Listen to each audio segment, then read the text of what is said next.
Bonjour à tous, on se retrouve pour un nouveau tuto, une nouvelle présentation de programme, un programme simple et utile qui vous permettra de filmer votre écran de PC. Donc soit si vous faites des tutoriels comme moi, ou si vous faites du gaming, ça vous permettra de capturer ce que vous voyez à l'écran. Donc je vous mettrai le lien direct, vous arriverez sur cette page.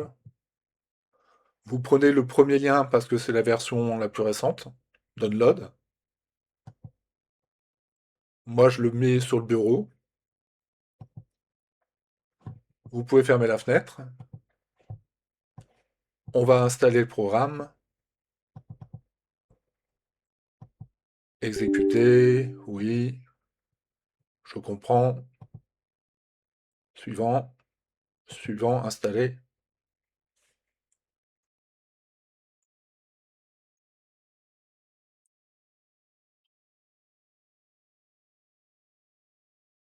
Voilà.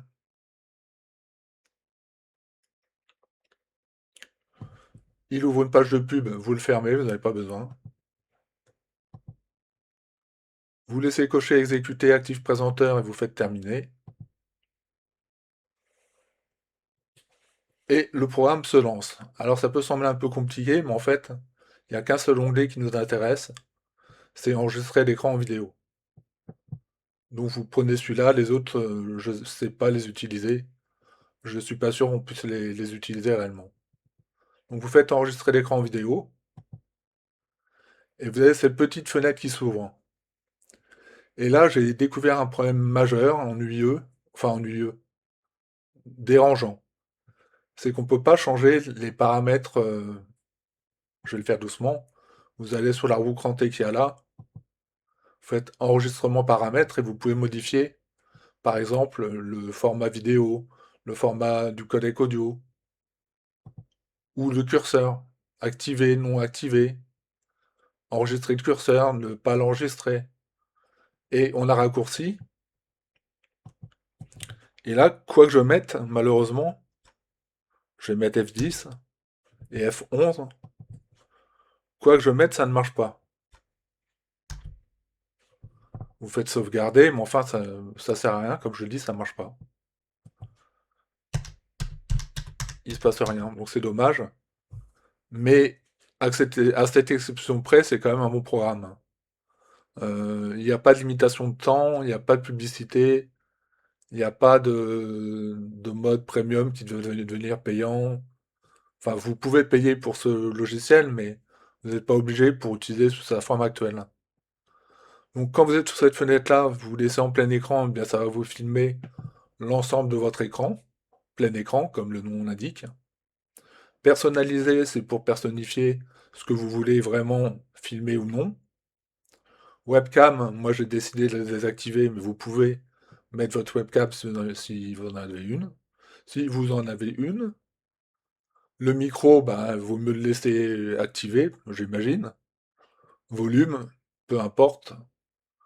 Enfin, peu importe, non, mais faut le régler tel qu'il est là, il est bien réglé. Trop peu, c'est trop peu, et plus fort, bon, on peut pas, on est au max. Et enfin, vous faites record pour lancer l'enregistrement. Vous avez une petite icône qui se présente. Bon, voilà, je vais le laisser tourner un petit peu. Je vais le laisser tourner un petit peu, et je vais le retrouver dans la barre des tâches. Vous voyez, il est là. Je vais cliquer dessus pour l'éteindre. Et là, vous faites arrêter d'enregistrer. Vous arrivez sous cette fenêtre où vous pouvez faire plein de choses, mais je ne connais pas du tout l'utilisation que vous pouvez en faire pour faire du montage vidéo, puisqu'apparemment c'est ce qu'on peut faire. Mais moi je travaille avec Sony Vegas et je ne connais pas ce logiciel pour cette fonction-là. Mais par contre, ce qui va nous intéresser, c'est l'exportation de ce fichier vidéo. Donc vous venez là et vous faites exporter. Exporter, vidéo. Euh, Là je vais changer, je vais mettre sur le bureau. Et logiquement, il devrait mettre la vidéo sur le bureau.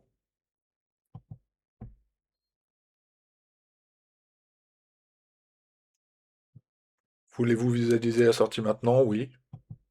Tente. Bon voilà, je vais le laisser tourner un petit peu.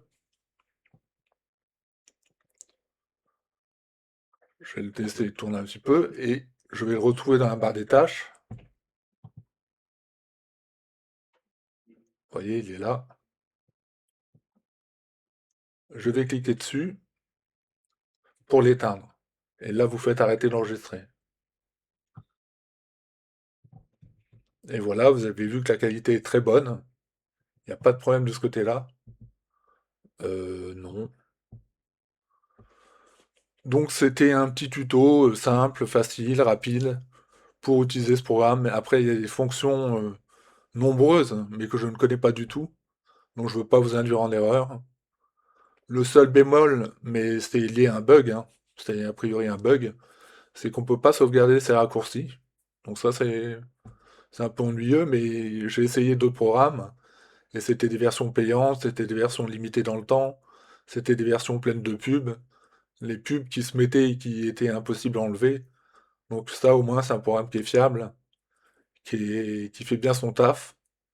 Reste le problème du raccourci clavier, mais bon, on peut passer au-dessus, j'imagine.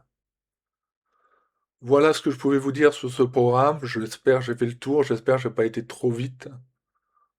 Sinon, vous mettez sur pause.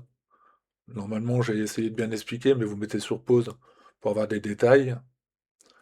Il me reste à vous dire merci à vous et à bientôt. Merci à vous et à bientôt. Le lien sera en dessous. Merci. Au revoir.